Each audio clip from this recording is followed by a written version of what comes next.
The ballroom glittered like 1,000 shattered diamonds. Every eye in the room followed her. The mistress. Red dress. Red lips. Red nails gripping his arm as she owned him. She laughed.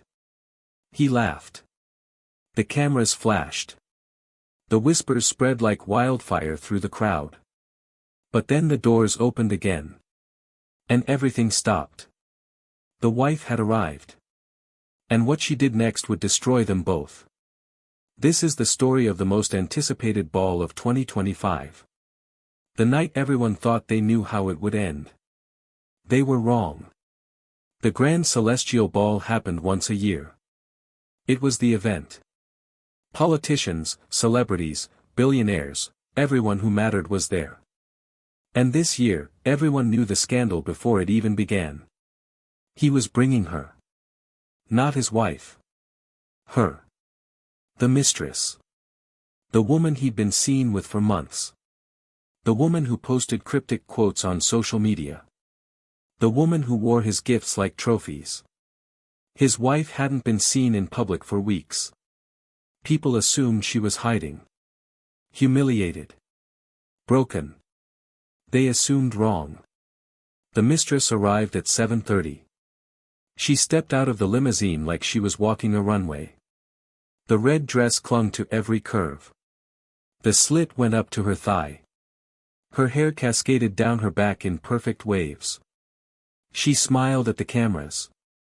She posed. She glowed. And he stood beside her. His hand was on the small of her back. His smile is confident. Arrogant, even. He looked like a man who'd already won. Inside the ballroom, heads turned. Conversation stopped. Everyone stared. The mistress walked through the crowd like she owned the space. She greeted people. She laughed. She sparkled.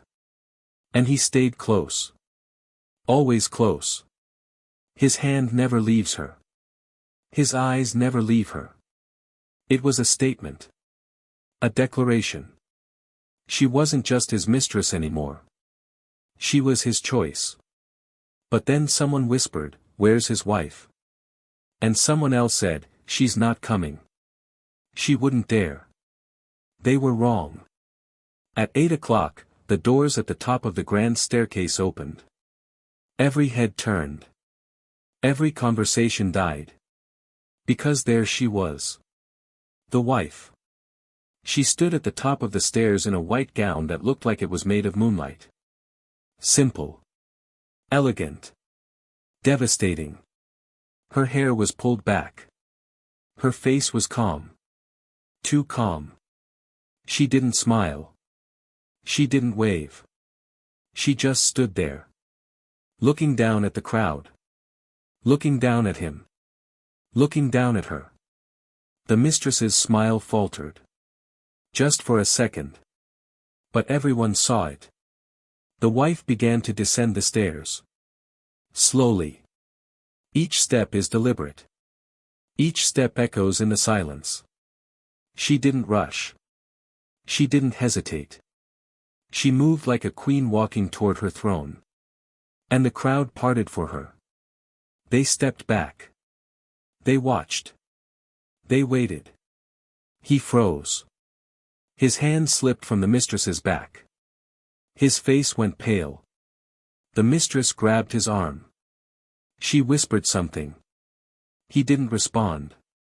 He just stared at his wife. At the woman he'd humiliated. At the woman, everyone thought was broken. She didn't look broken. She looked dangerous. The wife reached the bottom of the stairs. She walked through the crowd. People stepped aside. No one spoke. No one moved. She walked straight toward him. Straight toward them. The mistress tightened her grip on his arm. She lifted her chin. She tried to look confident. But her hand was shaking. Everyone could see it. The wife stopped 3 feet away. She looked at him. Then at the mistress. Then back at him. And she smiled. It wasn't a kind smile. It was the smile of someone who knew something no one else did. "Hello, darling," she said. Her voice was soft. Too soft. "You look surprised." He opened his mouth. No words came out. The mistress stepped forward. "You shouldn't be here," she said. Her voice was sharp. Defensive. "This isn't your night." The wife's smile widened. "Oh, but it is," she said. "It absolutely is." The mistress's face flushed red. "You're embarrassing yourself," she hissed. "Everyone knows. Everyone knows he chose me."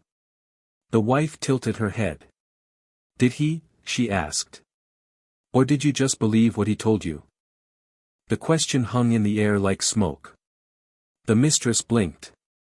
Her confidence wavered. "Just a little. Just enough." "What are you talking about?" she demanded. The wife reached into her clutch.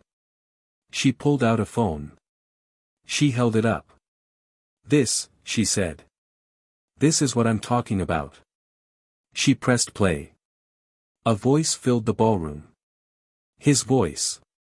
Coming from the phone speaker. Loud. Clear. Unmistakable. "She's just a distraction," the voice said. "Something to pass the time. She actually thinks I'm going to leave my wife for her. Can you believe that? She's so desperate. It's almost sad." Laughter followed. His laughter. The mistress's face went white. She staggered back. "No," she whispered. "No, that's not." The wife pressed play again. Another recording. Another conversation. "My wife has the money," his voice said. "The connections. The power. I'd be insane to leave her. But this girl, she makes me feel young. She makes me feel wanted. And she's so easy to manipulate. She believes every word I say." The ballroom erupted. Gasps. Whispers. Shocked murmurs rippling through the crowd. Cameras flashed. Phones came out. Everyone was recording. Everyone was watching. The mistress turned to him. Her eyes were wide. Desperate. "Tell them it's not true," she begged. "Tell them she's lying." He said nothing. His jaw was clenched. His fists were clenched. He looked at his wife with something between rage and fear. "Where did you get those?" he demanded. The wife's smile never faltered. "You're not the only one with secrets, darling," she said. "You're just the only one dumb enough to get caught." The mistress's breathing became rapid. Shallow. She looked around the ballroom. At the staring faces. At the cameras. At the pity in their eyes. "You used me," she whispered. She turned to him. "You used me." He finally found his voice. "Don't listen to her," he said. His tone was urgent. Pleading. "She's just trying to." "To what?" the wife interrupted. "To tell the truth. To show everyone what you really are." She held up the phone again. "Should I play more?" she asked. "I have hours of recordings. Months of evidence. Every lie you told her. Every lie you told me. Every promise you broke. Should I share it all?" The mistress stumbled backwards. Her heel caught on her dress. She nearly fell. Someone in the crowd gasped. But no one helped her. No one moved. They just watched. She looked at him one more time. Searching his face for denial. For reassurance. For anything. But he wouldn't meet her eyes. He was staring at his wife. At the woman who just destroyed him in front of everyone who mattered. The mistress turned and ran. Her red dress was a blur. Her heels were clicking frantically against the marble floor. The crowd parted for her. Cameras followed her. She reached the doors and vanished into the night. Gone. Humiliated.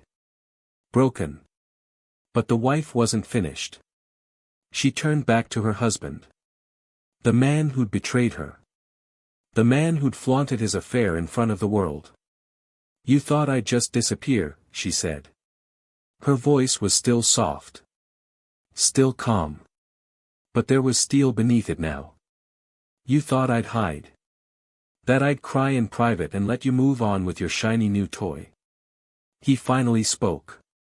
"You don't understand," he said. His voice was low. Defensive. "It wasn't supposed to." "Wasn't supposed to what?" she snapped. The calm cracked. "Just a little. Just enough. Wasn't supposed to hurt me. Wasn't supposed to humiliate me. Or wasn't supposed to get exposed." He flinched. The crowd pressed closer. Everyone wanted to hear. Everyone wanted to see. "I made a mistake," he said. "I'll fix it. We can fix this." The wife laughed. It was a bitter sound. Sharp. "Fix it?" she repeated. "How exactly do you plan to fix this?" She gestured around the ballroom. "At the cameras. At the phones, recording everything. At the faces watching with rapt attention. Everyone knows now," she said. "Everyone knows what you did.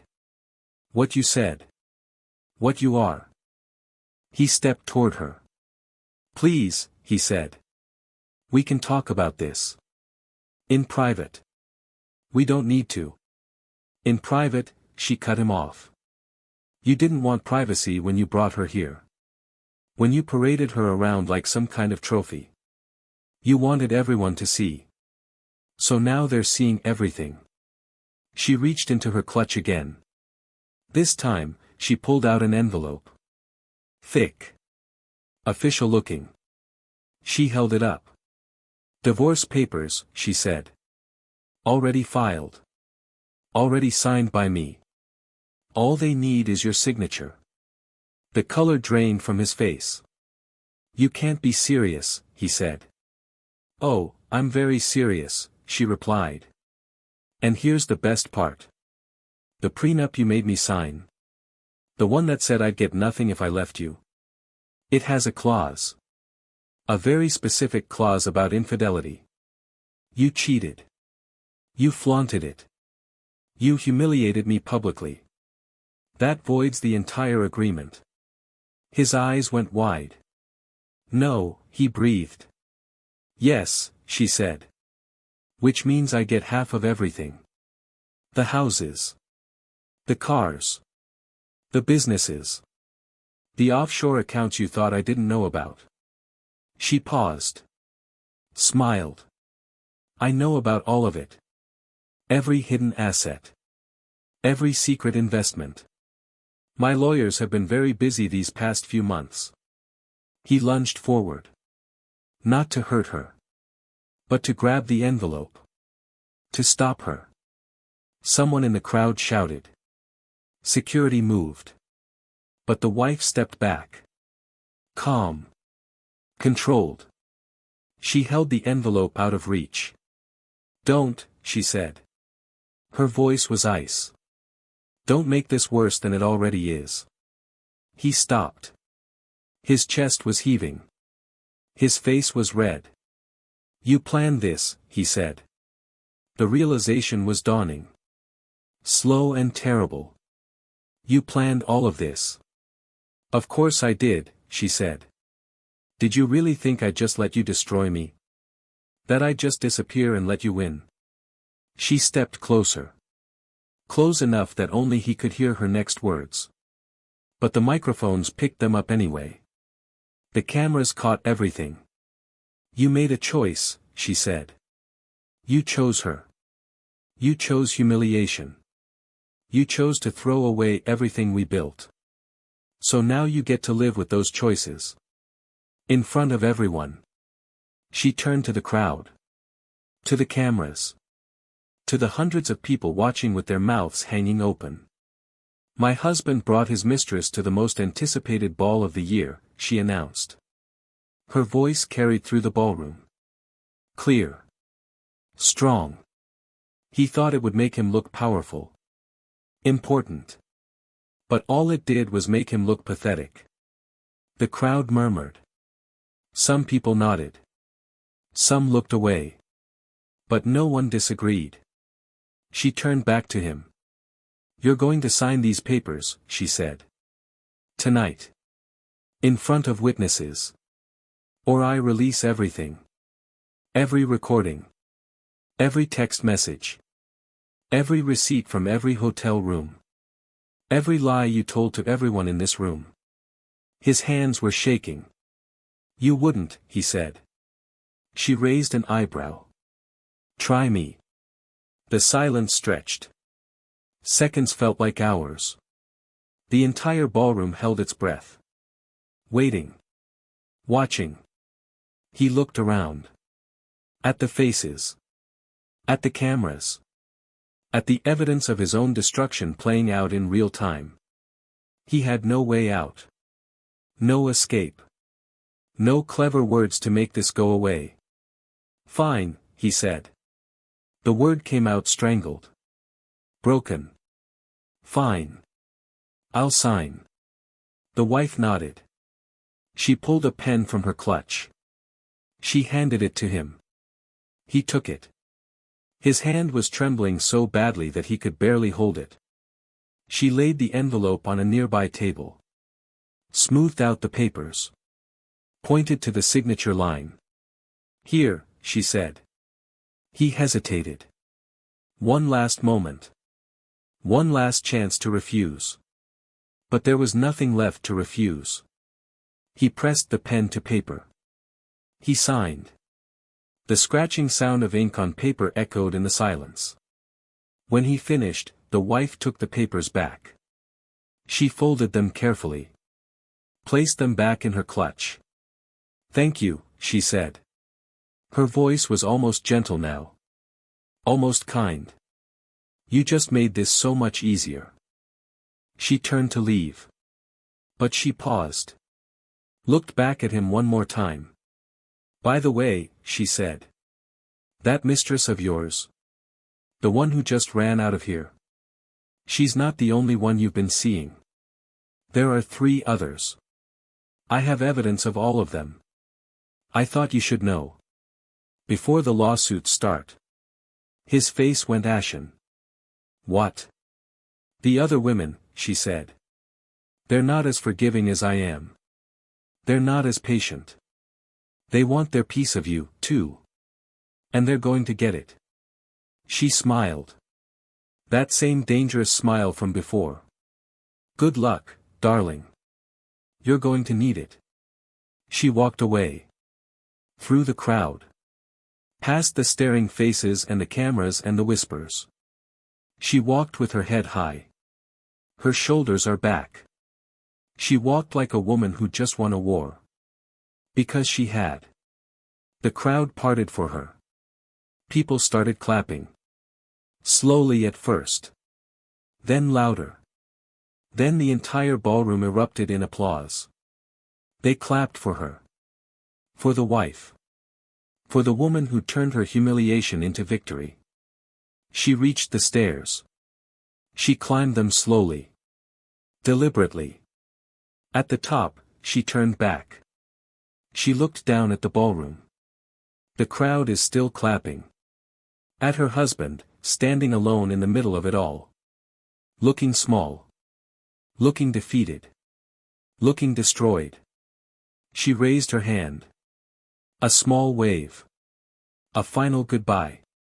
And then she was gone.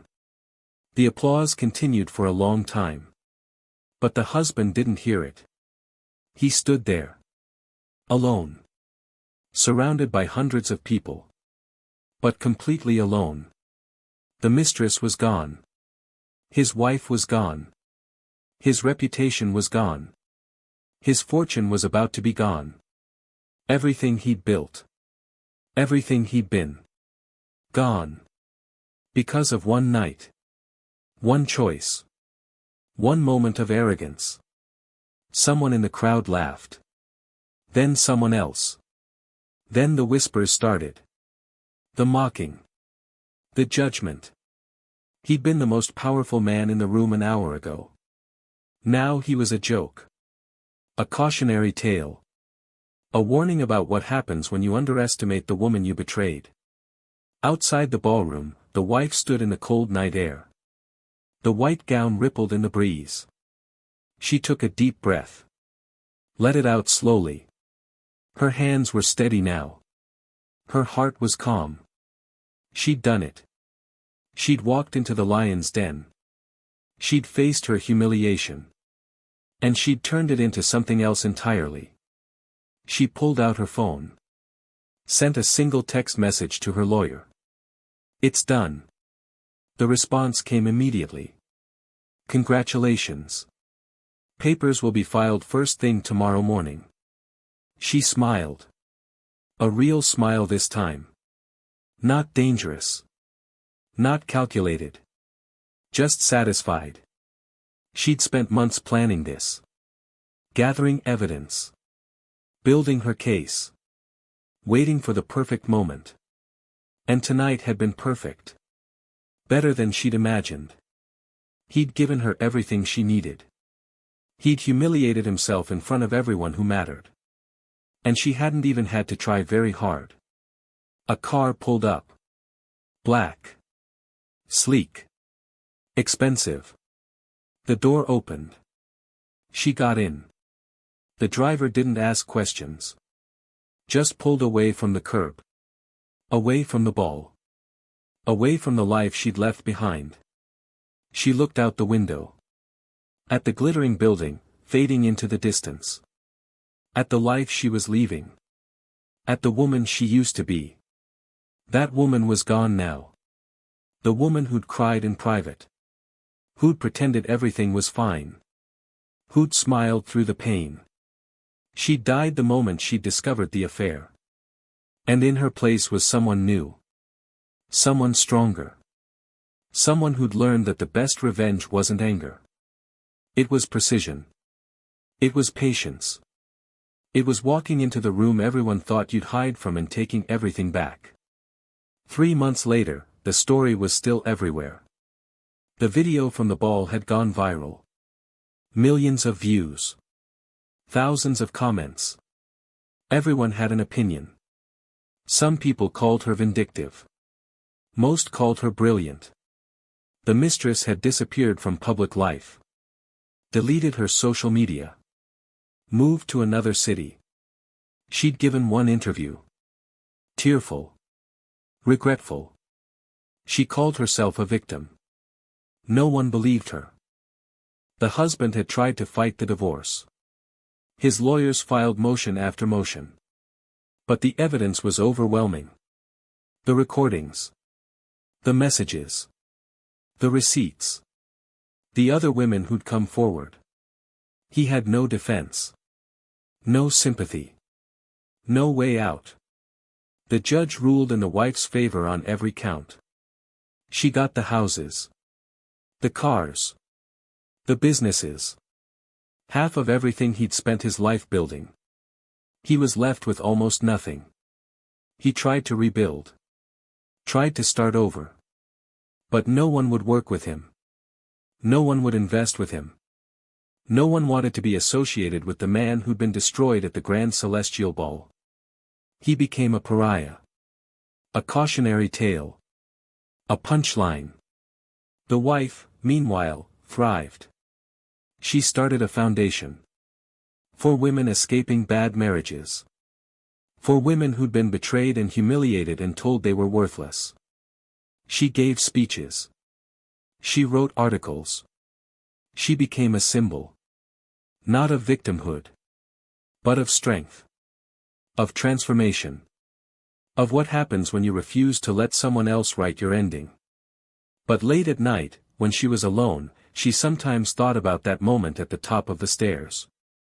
That moment when she'd looked down at the ballroom. At him. At her. At everything she was about to do. She remembered the fear. The doubt. The voice in her head that said maybe she should just leave. Just disappear. Just let him win. And she remembered the other voice.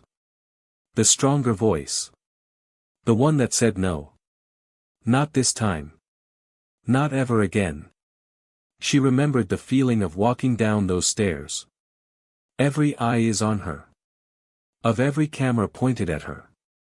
Of the weight of her own humiliation pressing down like a physical thing. But she'd kept walking. One step. Then another. Then another. Until she was standing in front of him. Until she was taking back her power. Until she was showing everyone what she was really made of. People asked her if she regretted it. If she wished, she'd handled it differently. Quietly. Privately. The way society expected women to handle betrayal.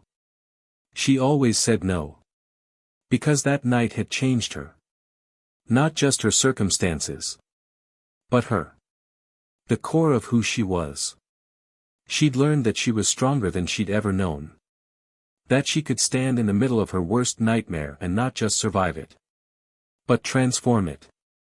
She'd learned that sometimes the best thing you can do is walk into the room everyone thinks you'll avoid.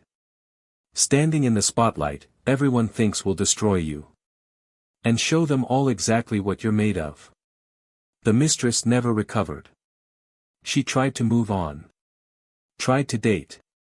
But the video followed her everywhere. Every potential partner had seen it. Every friend had an opinion. She'd been so certain that night. So confident. She'd thought she'd won. She'd thought she was the prize. She'd thought wrong. She'd underestimated the wife.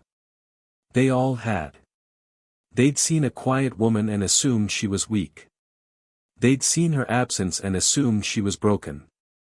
They'd seen her silence and assumed she'd accepted defeat. But silence isn't defeat. Sometimes silence is a strategy.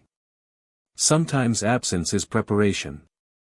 Sometimes the quiet ones are the most dangerous of all. The husband tried to contact his ex-wife once. 6 months after the divorce was finalized. He sent a letter. It was long. Rambling. Full of apologies and explanations and justifications. He said he'd made mistakes. That he'd been foolish. That he wanted another chance. She read it once. Then burned it. She didn't respond. There was nothing left to say. He'd made his choices. Now he had to live with them. Just like she'd told him that night. Years would pass. The story would fade from the headlines. New scandals would replace the old ones. But the people who were there that night never forgot. They told the story at parties. At dinners. To anyone who'd listen. They talked about the wife in the white gown. About the recordings. About the moment everything changed. They talked about it like it was a legend. Like it was myth. The night the mistress shone for minutes. And the wife changed everything. Because that's what it was. Not just revenge. Not just vindication. But transformation. The moment one woman decided she was done being the victim. Done being the punchline. Done being the woman everyone pitied. She decided to be something else instead. Something fiercer. Something unforgettable. And she was. The ball continued after she left that night. The music played. People danced. They laughed and drank and pretended everything was normal. But it wasn't. Everyone knew they'd witnessed something. Something raw. Something real. Something that would change how they looked at betrayal. At marriage. At power. At revenge. They'd watched a woman take back her dignity in front of hundreds of people. They'd watched her turn her pain into power. Her humiliation into strength. They'd watched her prove that sometimes the people you underestimate are the ones who destroy you most completely. The wife never remarried. She dated occasionally. But she was careful now. Selective. She knew what she was worth. She knew what she wouldn't tolerate. She knew the warning signs. The red flags. The patterns. And she knew she'd never again let someone make her feel small. She built a life on her own terms. A life that was hers. Not defined by someone else's choices. Not limited by someone else's vision. She traveled. She created. She helped other women find their strength. She became the person she was always meant to be. The person she would have been if she'd never met him. If she'd never believed his lies. If she'd never thought she needed him to be whole. Because that was the final lesson. The one that took the longest to learn. She didn't need him. She never had. She was always enough on her own. She just had to remember it. Had to reclaim it. Had to prove it to herself before she could prove it to anyone else. And she did. Sometimes she thought about that night. About the moment she stood at the top of the stairs. About the choice she made to walk down instead of away. About the courage it took. The fear she conquered. The woman she became. And she smiled. Because that woman in the white gown wasn't a victim. Wasn't broken. Wasn't defeated. She was a warrior. And she'd won her war. The most anticipated ball of 2025 became the most unforgettable night of the decade. Not because of the glamour. Not because of the celebrities. But because of one woman who refused to be erased. Who refused to disappear. Who refused to let betrayal be the end of her story. She made it the beginning instead. The beginning of something new. Something stronger. Something entirely her own. The mistress shone for minutes that night. Everyone remembered that. But what they remembered more was what came after. The moment the doors opened. The moment the wife appeared. The moment everything changed. Because that's when the real story began. That's when the victim became the victor. That's when the broken woman became the one who broke everyone else. And in the end, that's what people talked about. Not the red dress or the cameras or the scandal. But the white gown.